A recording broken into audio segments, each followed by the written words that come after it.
Eto guys, huwag na natin patagalin pa. Ginisa ko lang ang bawang sibuyas at konting luya.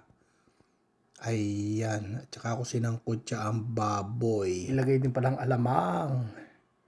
At haluin lang. Tapos ilagay ang ating coconut milk. Ayan, pabiling nyo guys.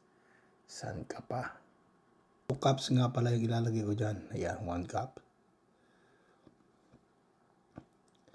Ayan. Tapos 2 cups. Ayan. Tapos yan. Ayan, pagkaiga, simutin.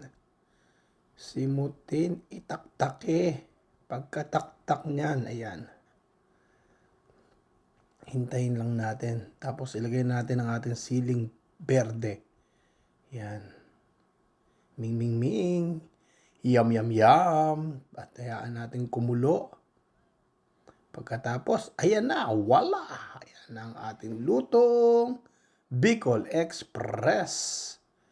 Namit.